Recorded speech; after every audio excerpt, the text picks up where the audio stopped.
안녕하십니까, 박사호입니다. 월드리딩 채널은 수익 정지 상태지만 변함없이 가장 정확한 국제 뉴스를 전달하겠습니다. 수익보다 더 중요한 게 진실이기 때문입니다. 워싱턴 포스트는 잊지도 않은 푸틴 대통령과 트럼프 대통령 당선인의 전화 통화서를 유포했습니다.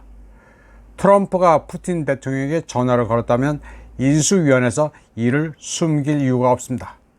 워싱턴 포스트의 이런 장난질은 드미트리 페스코프 크렘린 대변인이 부인함으로써 들통났습니다. 페스코프는 유명 신문의 정보 퀄리티를 보여주는 사례라면서 보도 내용이 허구이고 거짓이라고 밝혔습니다. 워싱턴 포스트는 트럼프 대통령 당선인이 푸틴 대통령에게 전화를 걸어 우크라이나에서 분쟁을 확대하지 말라고 경고한 뒤 유럽에는 현재 대규모의 미군 병력이 있다는 말을 했다고 주장했습니다. 이처럼 미국 신문은 시도 때도 없이 거짓말을 합니다. 사실 보도는 물론이고 품위조차도 없습니다. 한국 매체는 검증도 없이 워싱턴 포스트의 보도를 그대로 베꼈습니다. 익명의 소식통을 인용한 거면 의심을 해볼 만도 한데 그런 것 없습니다. 그런가 하면 트럼프가 푸틴을 완전 제압했다면서 통화 한 번에 우크라이나 전황이 뒤바뀌었다는 주장도 합니다. 채널A는 우크라이나군이 러시아군 5만 명과 교전 중이라는 젤렌스키의 주장을 그대로 전했습니다. 그러면서 북한군이 전장에 투입된 듯 하다고 말했습니다. KBS는 트럼프가 푸틴에게 확전 말라고 경고했는데도 불구하고 북한과 러시아가 5만 명의 병력 집결이란 방송을 했습니다. 트럼프와 푸틴 간 전화 통화설은 픽션이며 거짓이란 러시아 측 발언은 그냥 무시했습니다. 그러면서 오보 가능성을 염두에 둔 것인지 퀘스천 마크를 붙였습니다. 이런 와중에 러시아가 북한군의 장갑차 지원을 배제하는 바람에 북한군이 알보병, 총알바지로 확정됐다고 떠드는 이도 있습니다. 알자지라도 우크라이나군이 5만 명의 러시아군과 싸우고 있다는 젤렌스키의 주장을 보도하기는 했습니다.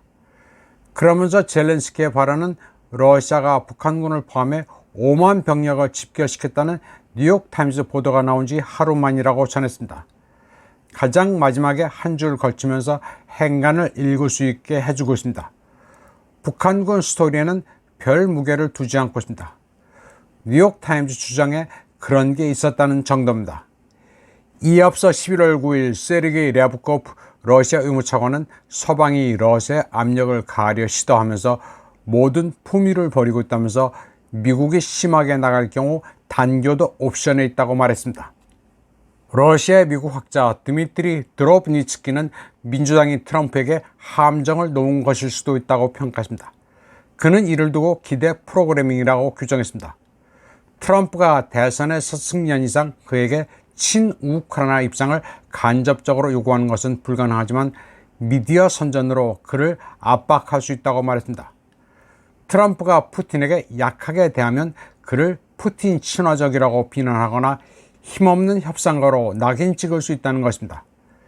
별것 아닌 것처럼 보이는 전략이지만 미국의 현실에서는 이런 선전전이 매우 효과적일 수 있다고 드로브니츠키는 말했습니다.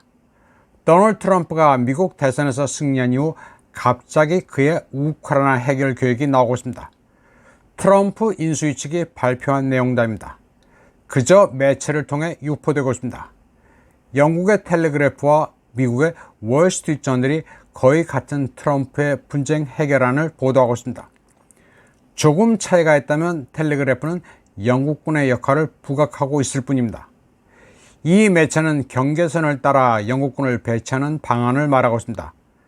텔레그래프는 트럼프가 러시아군과 우크라이나군 사이 1200km의 완충지대 조성을 유럽군과 영국군에 요청할 수도 있다고 주장했습니다.